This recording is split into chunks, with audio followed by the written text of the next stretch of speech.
AJ,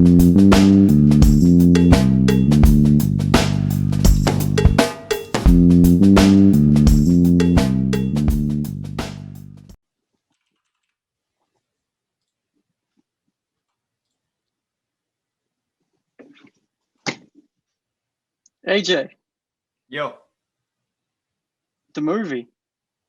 the movie. All right, great. We're on the same page. Welcome, one and all, in extraterrestrial beings, beings of planet Earth, mole men. Welcome to the Inner Circle, the show where we talk about movies. Clearly, not new movies for the most part. Whatever we want, we talk about anything. No one can stop us. This week we watched The Little Things. I don't have much to say on this, so I'm hoping you got something. So tradition, Well, my co-host will go first. all right. So, The Little Things is the latest film to be released by Warner Brothers on HBO Max, same day as theaters. To any of you that are subscribed to HBO Max, I recently just got a 6-month subscription, which I am really enjoying. But The Little Things, not a lot of fun to be had there. Okay. So I guess we should start by saying The Little Things is a Denzel Washington movie, which also stars Rami Malek, and they both turn in pretty decent performances. Like you'd expect them both to be good, and they are. It's just they find themselves in a very boring, generic, like crime thriller. Yes, okay. Everything you said, 120% true. And I'm glad that you specified Denzel and Rami Malek have okay performances. I'm glad that those are the only two you specified because Jared Leto was he was not in the same movie as these two men. He was No, on another planet playing. He's playing that one grimy alien from Men in Black. I'll put the clip here because I remember which one I'm talking about. Put your hands on your head. I'll put my hands on my head. Like this? He's playing that nasty dude, and it was really frustrating to watch because, my gosh, was it just so on the nose. Wait, are you comparing him to the cockroach guy from the first Men in Black? Yes, the cockroach Okay, man. that's really funny. I see it now. That's what I saw this whole thing. Just warning you off the bat. I don't care about spoilers. I'm about to just go into it. Yeah, he was Spoiler playing. alert. Yeah, spoiler alert.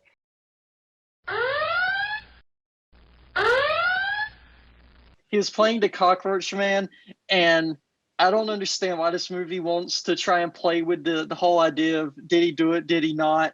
Are they too involved in the case? Blah, blah, blah. Generic detective movie nonsense, but we're going to ham it up because we're going for award bait just by the aesthetic of the whole film, the way it's presented. It just didn't work at all. Well, here's the thing about Jared Leto's performance, and a lot of his performances. There are roles that fit him very well, but he tends to be typecast, especially now after playing the Joker in Suicide Squad. And he hasn't really separated himself from that role yet because he's still trying to channel that same energy in this movie. And you know, he's supposed to be like mentally unstable, but he kind of overdoes it. He doesn't Like come off if as you're mentally trying to unstable. play like a psychopath, like the scary thing, the believable thing to do is to make them appear like they're normal, like an everyday person, but obviously allude to the fact that they're not all there. Yeah. He's not a normal person by any stretch of the word.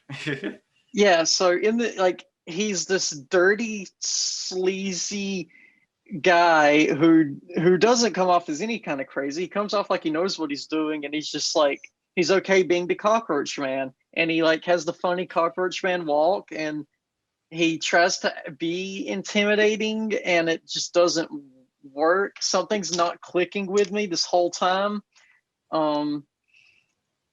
it's just, I don't know, man.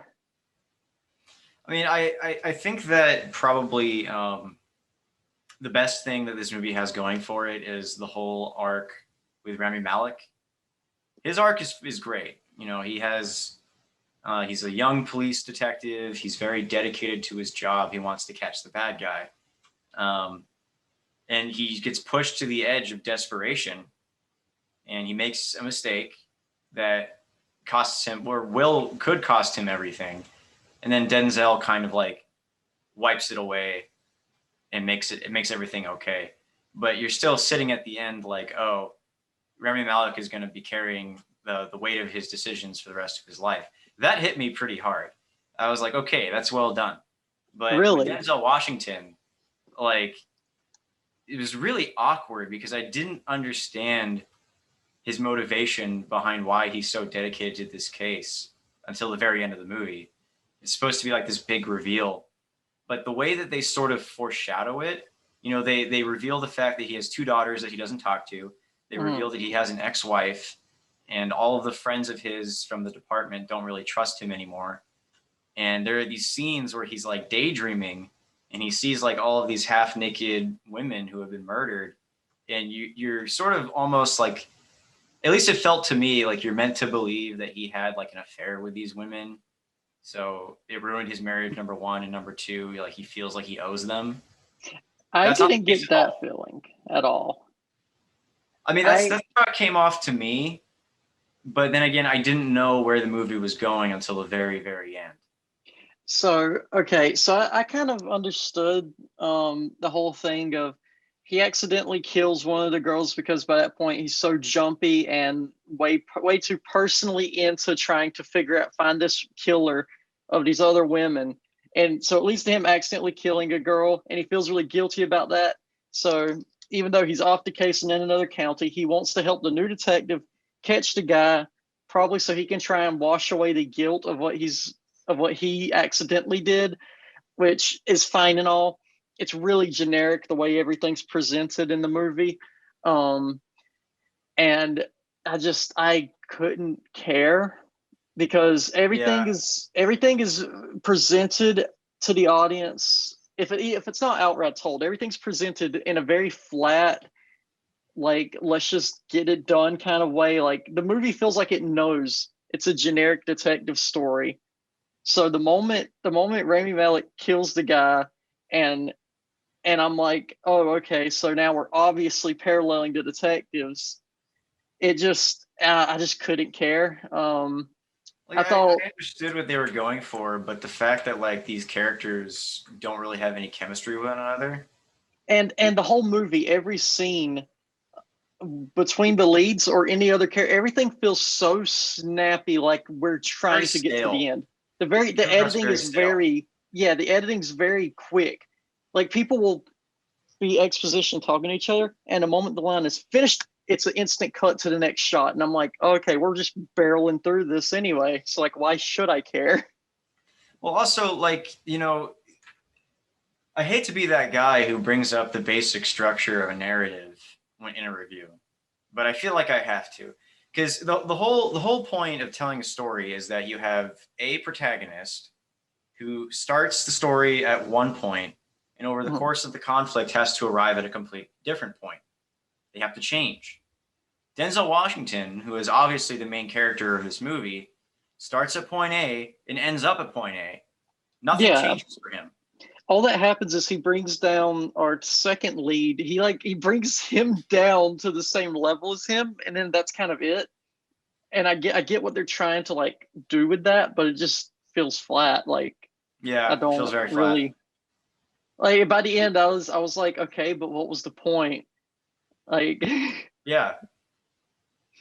it's and we're like we're talking down on the movie a ton, but like if you're like, I know like someone like my father, he likes a good crime story. He'd like the movie, like, because it's good on a very like 50% flat level.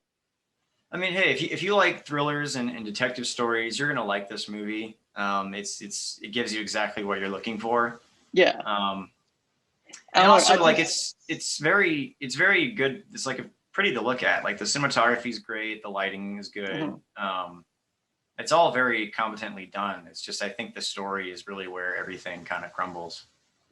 Yeah, I think this movie is very lucky that theaters are dead and it did get dumped straight to HBO Max, because it's gotten more attention this way than I think it would have gotten without it. Because the way it was hyped up as a part of all like the year of Warner Brother movies coming straight to HBO, and I saw like Denzel Washington, Creep Face Leto, and Freddie Mercury. I'm like, okay, wow, that's a pretty good cast. That movie might be good. It's not. It's very plain, very average. I went in with expectations I maybe shouldn't have had, but yeah, it was a Yeah, I trip. also kind of went in with higher expectations. But also, since you brought up the whole theaters being dead thing, I really don't want theaters to die. I was one of the people that got super excited when I heard about how people on Reddit were buying up AMC stock, and now AMC is kind of coming back from the dead. I was really happy about that. And there's a lot of movies that Warner Brothers is releasing same day on HBO Max that I am definitely going to go see in a theater. Kong versus Godzilla, absolutely seeing that in a theater. Which that should be our next inner circle, or at least in the recent in coming days. It'll be up. It'll be coming. We'll definitely do Kong versus Godzilla. We got to do the original, and then we got to do the new one. We'll absolutely do it, because while I was at a certain point in this movie, about halfway through, when we were doing it was like every other scene was, we're gonna tell them, and then it's like we're back in the lab, and we're gonna tell them again. It was a good like 5 scenes in a row where it was just the back and forth of that. My brain started thinking of what else is coming out soon, which is never a good sign when I'm watching a movie. Yeah, well, I mean, there are movies that I'm excited for. Obviously, Kong versus Godzilla. Really excited for Mortal Kombat, even though it's probably going to be bad. I don't care. I'm getting another Mortal Kombat movie. And then The Matrix 4. I mean, I have to see what they're doing with that. There's that CG Ghibli movie coming out that's out this weekend. Really? Yeah. That missed me. Oh no, a cameo. Wait. It's the dog. It's the dog. The dog. Yes. So as Here, you can see. Come on, Rigby. Rigby. Rigby. Rigby. Hey, buddy. God, I love Rigby. So as you can see, this is how much we enjoyed watching The Little Things. It was very, very flat. I would recommend it if you just like watching detective movies like I do. Because on that surface level, it's fine. It's an okay watch. Denzel's performance is a little weird. He kind of does the dead inside thing, but sometimes in moments where I'm like, should you be dead inside right now? Like in some of the flashbacks that take place before he killed the girl, he still did the dead inside thing. It was very odd. I mean, Denzel, that's kind of like his thing now. Like ever since I want to say the Book of Eli, he's been playing characters that are like they carry like this deep coldness inside them. Oh, okay. Well, I haven't been keeping up with Denzel's recent career, so I did not know that. Well, Book of Eli is very good. I love. Oh no, I love Book of Eli. I just mean after that, I had no clue that this is like just this thing now. This is his archetype. Well, it's like the Equalizer 1 and 2, Flight. They're all Denzel Washington being very cold and isolated emotionally. So was anything because I don't want to keep this going forever, but was anything about Rami Malek's performance weird to you? He felt off to me. I mean, I believed him at first because he came off very professional, like he knew what he was doing, very dedicated detective, like I already said. By the time you get to the end is when he starts to lose it a little bit. He starts making questionable decisions that don't really make any sense. While his arc is good, he does make dumb decisions. So I kind of see what you're saying. Okay, because when as I was watching this movie, throughout the whole thing, it don't matter what the role is. He's a great actor. Like he's showing what emotions that look 100% genuine. The man's like borderline crying at moments, and I 100% believe it. But the whole time, I think this might be an issue with me. The whole time, every scene, he would talk, and I'm like, that accent is weird, and I'm like, I can't see Rami Malek anymore. I only see half of Freddie Mercury and half of whatever role he's in, and so everything I've seen him in since Bohemian Rhapsody has felt off to me. And it made it, a lot of it had to do with his accent in this movie. It just because it felt strange. I mean, it didn't really bother me. At this point, like I've seen Rami Malek do a lot of different roles where I know that he's capable of, you know, being diverse and getting out of his comfort zone. He's a very what's the word? I can't think of the word, but he's a very applicable, I'll say applicable actor. Like he can do almost any role, in my opinion.